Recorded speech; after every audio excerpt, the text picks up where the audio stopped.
اعوذ باللہ من الشیطان الرجیم بسم اللہ الرحمن الرحیم۔ شروع اللہ کے نام سے جو بڑا مہربان اور نہایت رحم فرمانے والا ہے۔ تمام دیکھنے اور سننے والوں کو السلام علیکم۔ حضرت عمر فاروق رضی اللہ تعالی عنہ کی شہادت کا واقعہ۔ حضرت عمر فاروق رضی اللہ تعالی عنہ اپنے آخری حج سے واپس ہوئے تو وادی محسب میں اپنی چادر سر کے نیچے رکھے ہوئے آرام فرما رہے تھے۔ اچانک آپ رضی اللہ تعالی عنہ کی نظر چاند کی طرف پڑی تو اس کی روشنی آپ کو بہت اچھی معلوم ہوئی، تو آپ رضی اللہ تعالی عنہ نے فرمایا کہ یہ کتنا کمزور تھا۔ پھر بڑھتے بڑھتے یہ پورا ہوا اور اب پھر گھٹنا شروع ہو گیا۔ یہی حال دنیا کی تمام چیزوں کا ہے۔ پھر دعا مانگی کہ اے اللہ، میری ریت بہت بڑھ چکی ہے اور اب میں بہت کمزور ہو چکا ہوں۔ اس سے قبل کہ فرائض خلافت میں مجھ سے کوئی کوتاہی ہو جائے، مجھے دنیا سے اٹھا لے۔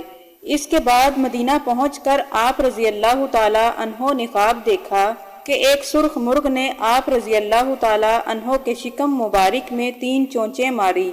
آپ رضی اللہ تعالی عنہ نے یہ خواب لوگوں سے بیان فرمایا کہ اب میری موت قریب آ چکی ہے۔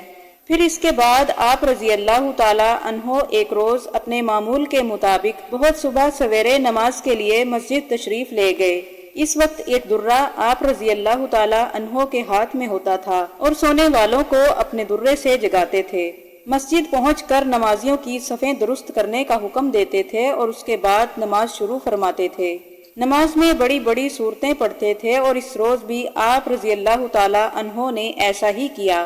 حضرت سیدنا عمر بن میمون رضی اللہ تعالی عنہ فرماتے ہیں کہ جس دن حضرت عمر فاروق رضی اللہ تعالی عنہ پر حملہ کیا گیا، میں اس دن وہیں موجود تھا۔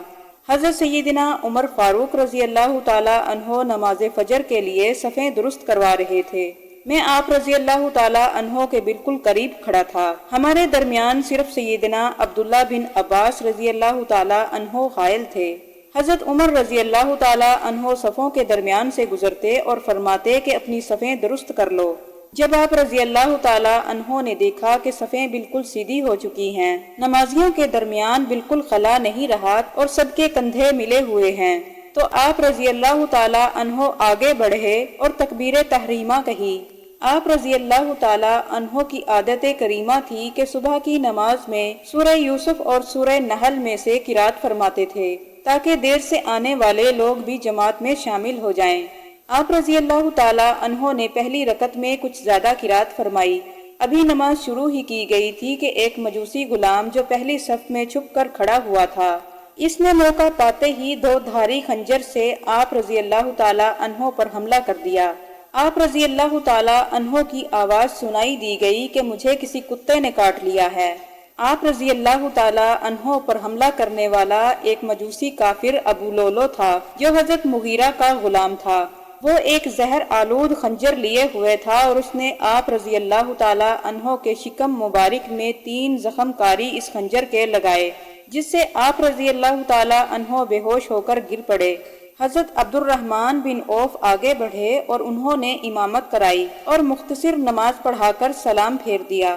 ابو لولو نے چاہا کہ کسی طرح مسجد سے باہر نکل کر بھاگ جائے، مگر نمازیوں کی صفیں مثل دیوار حائل تھی، ان سے نکل جانا اتنا آسان نہ تھا، لہٰذا اس نے صحابیوں کو بھی زخمی کرنا شروع کر دیا۔ اسی دوران 13 صحابی زخمی ہوئے، جن میں سے 7 صحابہ کرام نے جام شہادت نوش کیا۔ پھر آپ رضی اللہ تعالی عنہ کو لوگ اٹھا کر آپ رضی اللہ تعالی عنہ کے گھر لے گئے۔ پھر آپ رضی اللہ تعالی عنہ نے فجر کی نماز اسی حالت میں ادا کی۔ سب سے پہلے آپ رضی اللہ تعالی عنہ نے سوال کیا کہ میرا قاتل کون ہے؟ حضرت ابن عباس رضی اللہ تعالی عنہ نے فرمایا کہ ابو لولو مجوسی کافر۔ یہ سن کر آپ رضی اللہ تعالی عنہ نے تکبیر ایسی بلند آواز سے کہی کہ باہر تک آواز سنائی دی گئی اور فرمایا کہ اللہ کا شکر ہے کہ ایک کافر کے ہاتھوں مجھے شہادت ہوئی۔ پھر آپ رضی اللہ تعالی عنہ کو کھجور کی نبیذ پلائی گئی، مگر آپ رضی اللہ تعالی عنہ کے پیٹ سے زخموں کے ذریعے باہر آ گئی۔ پھر آپ رضی اللہ تعالی عنہ کو دودھ پلایا گیا، مگر وہ بھی زخموں کے راستے پیٹ سے باہر آ گیا۔ لوگ سمجھ گئے کہ اب ہم آپ رضی اللہ تعالی عنہ کی صحت سے زیادہ دیر تک فیضیاب نہ ہو سکیں گے۔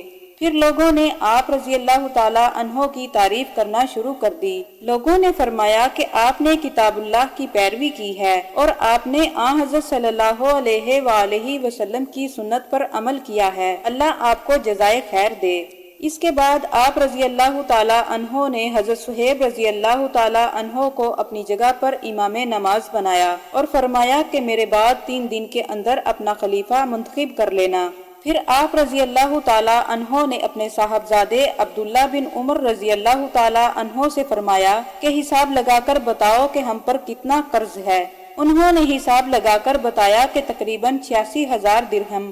آپ رضی اللہ تعالیٰ عنہ نے فرمایا کہ اگر یہ قرض میرے مال سے ادا ہو جائے تو ادا کر دینا، اور اگر میرا مال ناکافی ہو تو ہودے بن کعب کے مال سے ادا کرنا، اور اگر پھر بھی ادا نہ ہو تو قریش سے سوال کرنا، ان کے علاوہ کسی اور سے سوال مت کرنا۔ پھر اس کے بعد آپ رضی اللہ تعالیٰ عنہ نے اپنے صاحبزادے حضرت عبداللہ رضی اللہ تعالیٰ عنہ سے فرمایا کہ ام المومنین حضرت عائشہ رضی اللہ تعالیٰ عنہا کے پاس جاؤ اور میری طرف سے سلام عرض کرنا اور کہنا کہ میری یہ خواہش ہے کہ میں رسول اللہ صلی اللہ علیہ وآلہ وسلم کے ساتھ دفن ہونا چاہتا ہوں۔ اگر اس میں آپ کو کچھ تکلیف یا نقصان ہو تو پھر جنت البقیع میرے لیے بہتر ہے۔ چنانچہ عبداللہ بن عمر رضی اللہ تعالیٰ عنہ گئے اور ام المومنین حضرت عائشہ رضی اللہ تعالیٰ عنہا کو پیغام پہنچایا۔ انہوں نے فرمایا کہ وہ جگہ میں نے اپنے لیے رکھی ہے، مگر میں خود پر حضرت عمر رضی اللہ تعالیٰ عنہ کو ترجیح دیتی ہوں۔ جس وقت یہ خوشخبری حضرت عبداللہ بن عمر رضی اللہ تعالیٰ عنہ نے آپ رضی اللہ تعالیٰ عنہ تک پہنچائی تو آپ رضی اللہ تعالیٰ عنہ بہت خوش ہوئے اور کہنے لگے کہ اللہ کا شکر ہے کہ میری سب سے بڑی خواہش یہ تھی اور وہ بھی اللہ نے پوری کر دی۔ پھر اس کے بعد آپ رضی اللہ تعالیٰ عنہ پر نزع کی حالت شروع ہو گئی۔ اسی حالت میں ایک نوجوان آپ رضی اللہ تعالیٰ عنہ کے پاس آیا جس کی آزار ٹخنوں سے نیچے تھی۔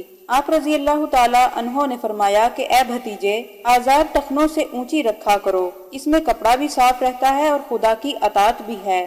جب آپ رضی اللہ تعالیٰ عنہ کا جنازہ نماز کے لیے لایا گیا تو حضرت علی رضی اللہ تعالیٰ عنہ نے فرمایا کہ مجھے تو پہلے ہی خیال تھا کہ آپ دونوں کا مدفن بھی رسول اللہ صلی اللہ علیہ وآلہ وسلم کے ساتھ ہی ہوگا، کیونکہ میں نے سنا تھا کہ آن حضرت صلی اللہ علیہ وآلہ وسلم ہر بات میں اپنے ذکر کے ساتھ فرمایا کرتے کہ میں ابو بکر صدیق اور عمر ساتھ تھے، تو مجھے یقین ہو گیا کہ آپ کا مدفن بھی رسول اللہ صلی اللہ علیہ وآلہ وسلم کے ساتھ ہی ہوگا۔ اور حضرت علی رضی اللہ تعالیٰ عنہ نے فرمایا کہ میں خدا سے دعا مانگا کرتا تھا کہ اللہ جیسا نامہ اعمال عمر بن خطاب کا ہے، میرا نامہ اعمال بھی ایسا ہی ہو۔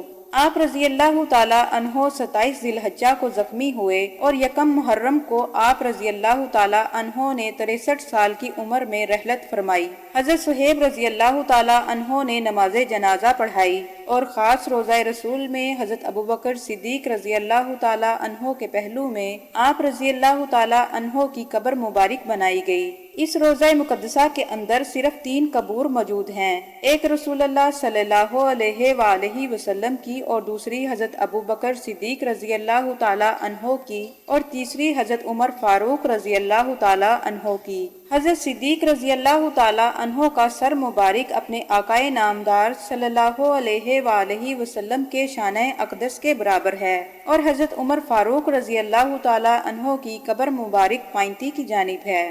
ناظرین، یہ تھی ہماری آج کی ویڈیو۔ اگر آپ کو یہ ویڈیو پسند آئی ہو تو لائک اور سبسکرائب کرنا نہ بھولیں۔ ملتے ہیں اگلی ویڈیو کے ساتھ، اجازت دیجیے، اللہ حافظ۔